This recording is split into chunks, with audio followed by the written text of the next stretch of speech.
Hello everyone and welcome back to another video. So today we have a mountain and moss video. If you are new to the channel, mountain and moss is the holiday home business that me and my partner Jack own. We have had the holiday home for nearly a year now. Mountain and moss is our business name. The holiday home is called Hedgehope and it is a caravan in Northumberland. So I'm gonna guess that if you're on this video you know what it is, so that's kind of the recap that I'm going to do. That's it, it's done. We're going to go on to doing some questions, because the reason I'm doing this video, and I know some of you might be annoyed about why I'm doing this video, but I've had quite a few comments since that video went live asking questions about the business, and basically the questions that I get aren't really ones that I'm comfortable with answering just in a reply over YouTube, because there's a lot of nuance to a lot of them and it would just take a whole paragraph, like it would take for ages. So hence the video. We're gonna go run through this video and I'm gonna go through some of the questions that I've been asked. I did put a thing on my Instagram, but I didn't get anything on Instagram, so we're gonna roll with the ones that I've had on the YouTube videos. And if you guys have any more questions, just leave them below. We can do another video, or I can reply if I feel like I can reply to them. Okay, so I have them written down on the iPad because it was obviously like there was a lot of questions within questions and things like that, so I've wrote them down. So we're just gonna go through them. So first one, how do you look at buying one? I think I've put one because I don't know if people mean, if we are talking about a holiday home in general, I can't really give you that advice because we always knew that we were going to buy a caravan or a lodge. So a holiday home in general, I'd probably just say start researching what you think you want to buy, what's your budget, what can you afford. In terms of caravan specific, what we did was, how we came up with the idea originally was we saw one for sale on Facebook Marketplace, and then that got us thinking about it, and then we were like, should we look at Facebook Marketplace? And then we kind of went about it the wrong way, so I'll leave that out and I'll talk about the right way to do it. The best way that I would do it is to research parks first. You can't really buy a caravan and then put it on a park, which is what we did and we went wrong. So look at parks where you want to look, if you want to look in your local area, or pick where you want to buy one. Look at the parks, find the parks that allow subletting. That's the issue. There's a lot of caravan parks out there, but there aren't a lot of caravan parks that allow you to rent your caravan out as a holiday let, essentially. They mainly do that because they want to be able to keep the park to people that they know. They want to have a community on the park, and obviously if you have different people coming and going all the time, there isn't going to be that community there. So you need to find a park that will let you do it to begin with, and then you need to find the park that you want to go with. Once you have done that, you talk to their sales team and they will show you the available caravans that they have on site. That is the easiest way to do it. You can buy your own caravan and then choose a park, but it is very, very difficult to find a park that will allow you to bring a caravan on. Then you need to find out what that park allows in terms of management, if they allow you to do it yourself. Some parks don't. Some parks are just like, we'll manage it for you and you can't manage it yourself. We really didn't like that. We wanted to be involved. So you need to find one that lets you manage it yourself if that's what you want to do. Or if you want one that they manage it for you, you need to really look into their terms and look into your numbers as to whether it's going to be worth it. Then if you find one that allows you to let out, allows you to manage it yourself, you need to find out whether you want a caravan that is there. I would definitely say don't settle. If there isn't one there that you want, leave it and come back to it. You need to be passionate about the one that you are going to try and market, because otherwise you're going to find it really, really hard to sell that caravan. I absolutely adore our caravan. I love it. I love being there, and I am so pleased that other people get to experience it, to the point where I'm just like, look, you need to come to stay here because it's the best caravan on site. Like, you need to have that confidence to be able to market it well. So find one you like and then go about the sales. The parks tend to have their own sales teams and they'll sort it all out for you, but that tends to be the way it happens, rather than you find a caravan, find a park, and then mushing the two together. After you found one, you also need to choose the site. Look, again, parks have different ones. Our park is Harrison's, and they have parks all over the country, so I can only speak for Harrison's, but we were allowed to pick which lot we wanted. Our caravan was situated already on a lot already because they didn't have any sales bays at the time because we bought in lockdown. So it was on a lot, we visited it when it was on this other lot, and then we chose which lot we wanted it on. So they marked on the map where was free, and we visited them all, and then we chose to move it. And again, you need to choose somewhere that you're really, really happy with. I absolutely love where our caravan is situated. It is absolutely beautiful, and it's probably one of the things that we get the most comments on because we are situated where we are facing onto a bit of woodland, and deers run past all the time. We get like ducks waddling by, like, it's beautiful. I absolutely love it. So yeah, that's how you go about buying one, and then the sales team sort it all out for you. The next one was, what sort of price is it? The thing, again, I'm going to go with caravans because obviously if you're including the entirety of holiday lets, that includes flats and houses and things like that as well. So I'm just going to speak for caravans here. There is such a broad range for price for caravans. It's actually insane. Like, you can literally be looking at one that's like 10 grand if you're looking like a second-hand, quite old model, to like 200 grand. If you're looking at lodges as well, it can even go up, like it can go up to like 300 grand. The price range is insane, and it's down to whatever you want to afford. Again, if you are looking to do this as a holiday home business, run the numbers. When we were picking which one we wanted, we literally had a spreadsheet with the potential income we thought it would be, our running costs, and then what the profit margin was. And then we chose off the profit margin and which one we liked the best. So think of it like that. Remember, it's not for you to stay in.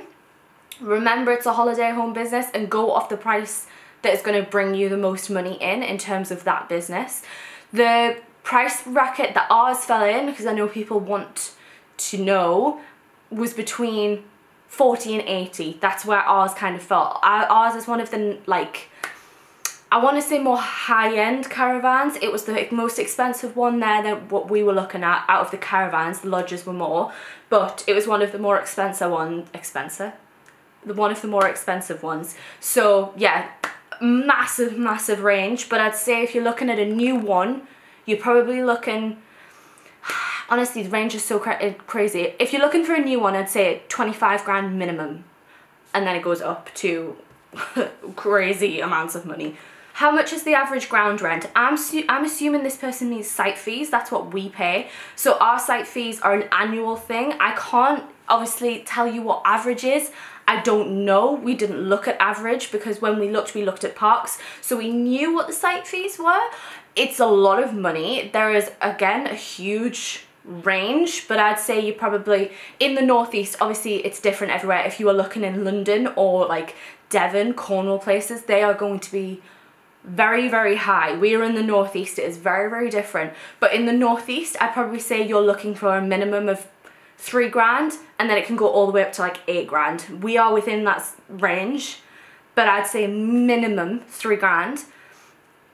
And I mean, for a park that allow you to do holiday let, you're probably looking at more of that. And also it depends on site, because our park also has lots that are less expensive in terms of site fees. Like the better lots have more site fees. So, but the thing is, there's no point in asking the average site fees. You can ask the parks that you are looking at, and they don't have to tell you, but you'll need to know. So it's very easy to find out. Just look at the parks that you are looking at and ask them what their site fees are.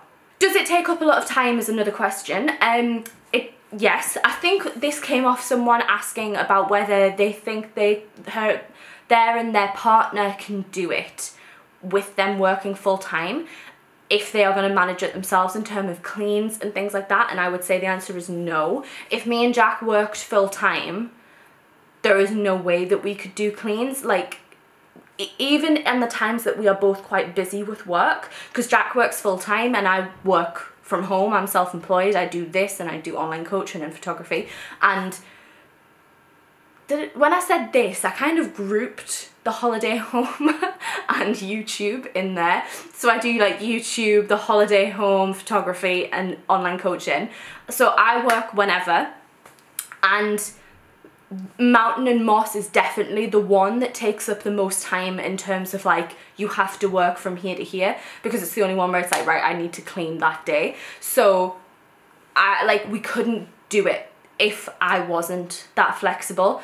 It's just cleans is the main thing. In terms of maintenance and marketing and things like that, you could probably do it, but cleans are definitely the thing that take up the most time, but unfortunately they tend to be the things that are the most expensive. So if you are looking at cleaning it yourself, I think one of you either needs to be part-time or work very, very flexibly like me, because you just need to be able to be available on the days that people are leaving.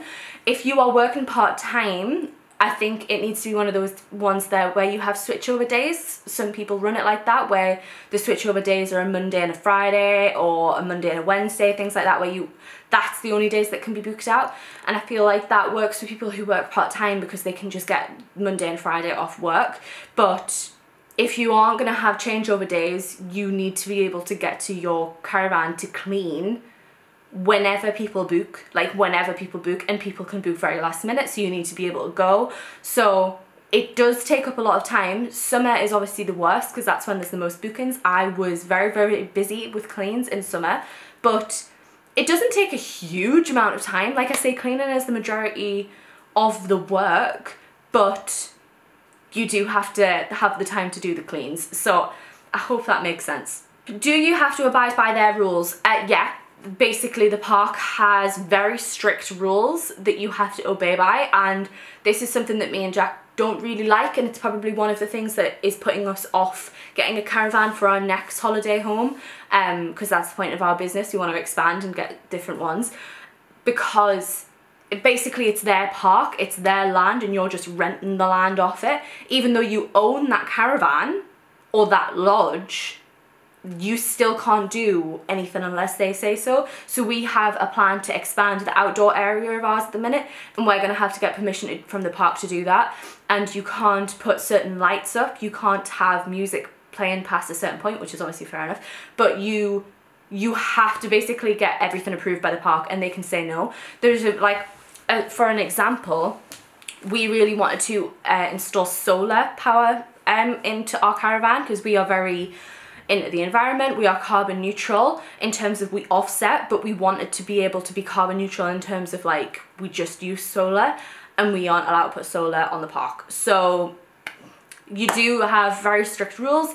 Again, parks have different rules for all parks have different rules, but yeah, you do have to abide by quite strict rules by the park, and they will come and just be like, say if you spent like a lot of money on doing some outdoor thing and they don't like it, they will come and just be like, you need to take that down. No matter how much money you've spent on it, they can still just be like, no, you have to take that down, and you have to obey. So yeah, you do. Last one, and the one I think I've had most, is how is it going and have you been profitable?